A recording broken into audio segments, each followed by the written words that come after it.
윤석열 대통령이 한일 정상회담 관련해서 우리 정부가 이제 올바른 방향으로 나아가고 있다고 확신한다고 말했습니다. 전임 문재인 정부를 비판하면서 저 역시 편한 길을 택해 최악의 한일 관계를 방치하는 대통령이 될 수 있었지만 그건 대통령으로서의 책무를 저버리는 거라고도 했죠. 한일 간 민감한 현안이 논의됐다는 정상회담의 뒷얘기 일본 언론을 통해 나오면서 여전히 논란도 이어지고 있습니다. 관련 소식을 유정아 상황실장이 정리했습니다. 네, 오늘 국회 상황실은 여론 상황실로 시작을 합니다. 그런데요, 한국 여론 아니고요, 일본 여론입니다. 한일 정상회담의 성과에 대한 일본 여론, 긍정평가가 부정평가보다 배 이상 높은데요. 지금 보시면 요미우리 신문은 긍정평가가 65%, 부정평가가 24%였고요. 아사히 신문의 조사로는 긍정여론 63%, 부정여론 21%였습니다. 기시다 총리 내각에 대한 지지율도 한 달 전과 비교해서 소폭 올랐다고 하는데요. 윤석열 대통령이 이 한일 정상회담에 거치면서 이 지지율이 좀 떨어진 모습과는 대비가 되는 모습입니다.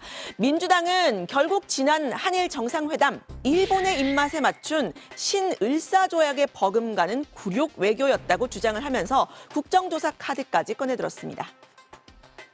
신을사조약에 버금가는 대일 굴욕 외교를 절대 용납할 수 없습니다. 사과 한마디 없이 모든 것을 내주고 일본으로부터 추가로 받은 청구서가 대체 몇 개인지 모르겠습니다. 네, 한일 정상회담의 후폭풍 계속되고 있습니다. 강제동원 문제를 포함한 공식 의제 말고도 독도 영유권 문제, 일본군 위안부 문제, 후쿠시마 수산물 규제 철회, 이 수입 규제 철회 및 오염수 방류 문제가 한일 간 논의 테이블에 올랐는지 아닌지 논란이 이어지면서입니다. 우리 정부의 공식 입장은 독도 위안부 문제는 명확하게 논의된 바가 없다라는 거고요. 후쿠시마 수산물 문제 같은 경우에는 한일 정상회담에서 어떤 이야기가 오갔는지 공개할 수 없다는 겁니다. 사실상 이 후쿠시마 수산물 수입 규제 문제에 대해서는 좀 언급했다고 인정한 것으로 풀이가 되는데요. 이 관계자는 이 후쿠시마 수산물 수입 문제는 과학적 안전성이 믿을만하게 보장이 돼야 하고 또 국민들의 정서상으로도 좀 받아들일 수 있어야 한다 이런 말을 했습니다. 그런데 이 과정에서 이명박 정부 때의 미국산 쇠고기 수입 파동을 예로 들었는데요. 정서적으로 이 광우병 논란이 생겼을 때 혹시나 하는 마음에 미국산 쇠고기를 안 먹었지만 미국인들 또 유학이나 여행을 간 사람들이 먹어도 문제가 없으니까 자연스럽게 이런 의혹들이 이제 해소가 된 것처럼 시간이 필요하다 이렇게 이야기를 한 겁니다. 후쿠시마 수산물 수입 문제 이건 우리 정부가 WTO에 제소를 해서 어렵게 승소를 이끌어낸 사안이죠. 야권에서는 대통령이 뭐라고 답변을 했는지 안전성 검증을 거쳐서 수입을 하겠다는 얘기인지 이렇게 공세를 폈습니다. 윤석열 대통령은 도대체 뭐라고 말한 것입니까? 공개할 수 없다는 답변은 기가 막힙니다. 수산물 수입 규제 문제가 국가 안보와 직결된 문제라 언급할 수 없습니까? 안전성이 검증되어야 된다.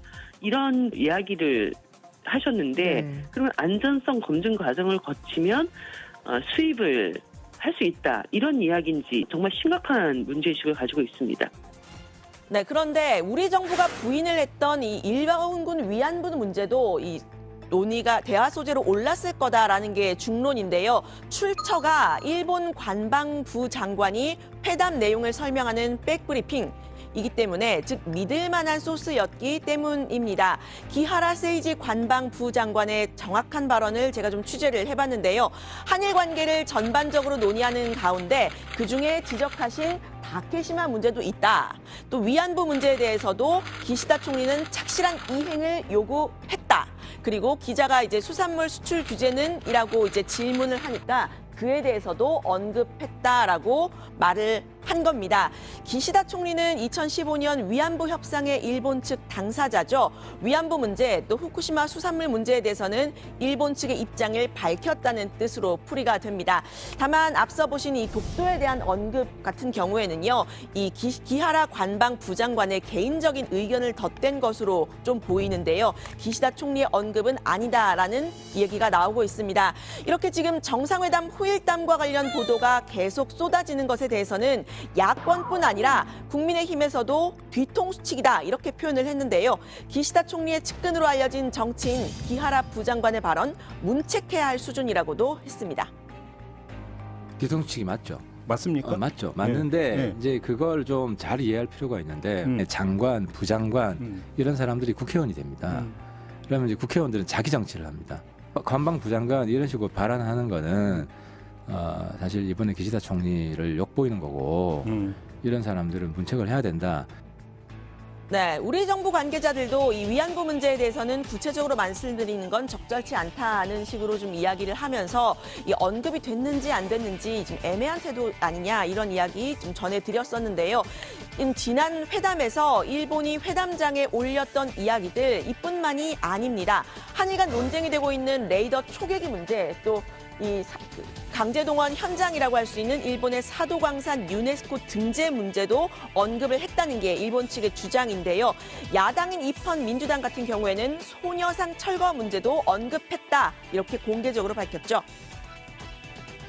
レーダー照射のことについてのですね、課題ですとか、あるいは慰安婦像などについても、そして拉致問題ということについてもこちらからは言及をさせていただいたところであります。 네, 일본은 이런 다양한 요구를 했는데 우리 대통령이 요구한 건 뭐냐 이런 질문에 대해서 대통령실 관계자는요. 정상 간 대화는 공개하지 않는 게 원칙이다 답변을 가름했습니다. 일본 언론이 왜곡 보도하는 경우가 있지만 일본 정부가 정상 간의 대화를 공개하지 않는 걸로 안다 이렇게 이야기를 했는데요. 민주당은 정상회담 내용을 투명하게 공개하라고 주장했습니다. 저쪽은 관방부 장관이 이야기를 얘기를 했는데. 하는데 아니 우리는 왜 얘기를 못합니까? 우리가 도저히 양보할 수 없는 얘기를 기시다가 했으면 그러면 윤석열 대통령이 이렇게 응답을 했고 우리 국민들의 걱정을 안 하도록 했다. 그리고 우리가 당당하게 했다. 이거 얘기해야 되는 거 아닙니까? 근데 당당하게 하지 못한 거 아닙니까? 네, 여권에서도 대통령의 설명이 필요하다 이런 주장이 나왔는데요. 외교안보 참모들의 이 대신 홍보가 아니라 대통령의 직접 설명이 필요해 보인다는 겁니다. 홍보가 아니라요. 설명이 부족했어요. 외교부 장관이나 김태호 1차장이 나와서 얘기를 하는데 그분들 얘기보다 대통령이 이러한 과거의 문제 또한 미래로 나가야 될 문제잖아요. 그럼 자세한 설명이 필요할 것 같아요. 네, 그래서일까요? 윤석열 대통령은 오늘 국무회의에서 이 모두 발언을 생중계로 공개를 했습니다. 지금부터는 그 내용 좀 소개를 해드리려고 합니다. 총 23분간 글자 수로는 약 5,700자였다고 하는데요. 대국민 여론전으로 정면 돌파에 나선 것으로 풀이가 됩니다. 윤석열 대통령은 이 자리에서 한일 관계는 이제 과거를 넘어서야 한다. 이젠 일본을 당당하고 자신 있게 대해야 한다고 말했습니다. 한일 관계는 한쪽이 더 얻으면 다른 쪽이 그만큼 더 잃는 제로섬의 관계가 아닙니다. 한일 관계는 함께 노력해서 함께 더 많이 얻는 윈윈 관계가 될 수 있고 또 반드시 그렇게 되어야 합니다. 저는 우리 정부가 이제 올바른 방향으로 나아가고 있다고 확신합니다. 네, 정상회담에서의 성과도 다시 한번 강조했습니다. 경제와 안보의 측면에서 이 한일 간 협력뿐 아니라 한미일 협력까지 강화할 수 있는 발판을 마련했다고 했습니다. 상호 화이트리스트의 신속한 원상 회복을 위해 긴밀한 대화를 이어나가기로 했습니다. 저는 선제적으로 우리 측의 일본에 대한 화이트리스트 복원을 위해 필요한 법적 절차에 착수하도록 오늘 산업부 장관에게 지시할 것입니다. 2019년 한국이 취한 지소미아 종료 선언과 그 유예로 인한 제도적 불확실성을 이번에 확실하게 제거함으로써 한미일, 한일 군사 정보 협력을 강화하는 발판을 마련했습니다. 네, 그러면서 전임 정부와 야당을 강하게 비판했습니다. 문재인 정부를 향해서는 수렁에 빠진 한일 관계를 그대로 방치해서 그 여파로 양국 국민과 제1동포들이 피해를 입었다 이렇게 말을 했는데요. 지난 한일 정상회담은 윤 대통령이 직접 내린 결단이란 점을 강조한 걸로 풀이됩니다. 저 역시 눈앞의 정치적 이익을 위한 편한 길을 선택해서 역대 최악의 한일 관계를 방치하는 대통령이 될 수도 있었습니다. 하지만 저마저 적대적 민족주의와 반일 감정을 자극해 국내 정치에 활용하려 한다면 대통령으로서의 책무를 져버리는 것이라고 생각했습니다. 네, 이 야당과 시민사회를 직접적으로 비판하기도 했는데요. 일본은 이미 수십 차례에 걸쳐서 과거사를 반성하고 사과했다고도 강조했습니다. 우리 사회에는 배타적 민족주의와 반일을 외치면서 정치적 이득을 취하려는 세력이 엄연히 존재합니다. 일본은 이미 수십 차례에 걸쳐 우리에게 과거사 문제에 대해 반성과 사과를 표한 바 있습니다. 네, 윤 대통령 그러면서 전쟁을 겪었지만 화해를 했던 독일과 프랑스 사례, 또 일본의 배상을 포기 혹은 거부한 중국의 사례를 들었는데요. 반면에 우리나라는 일본과 위안부 합의의 결과물로 화해치유재단을 설립했지만 2년 만에 해체해버렸다 지적을 했습니다. 역시 전임 정부의 책임을 이야기를 한 건데요. 민주당은 윤 대통령의 발언들 강하게 비판했습니다. 자화자찬을 하고 있다고 했습니다. 치욕적 조공과 굴욕 외교로 일본의 환대만 그리고 친교만 얻으면 그만이라는 윤석열 정권의 당견이야말로 완벽한 식민지 콤플렉스입니다. 국익은 물론 국민 뜻에 역행하는 굴욕 외교를 추진해 놓고선 이를 성과라며 자화자찬하는 모습까지 정말 제정신인지 묻지 않을 수 없는 상황입니다. 네, 국민의힘 역시 과거 정부를 탓한 윤 대통령의 시각과 같았습니다. 기본적으로 지금 민주당의 한일 정상회담에 대한 비판들 역시 이재명 대표의 방탄의 일환이다 이런 주장도 폈는데요.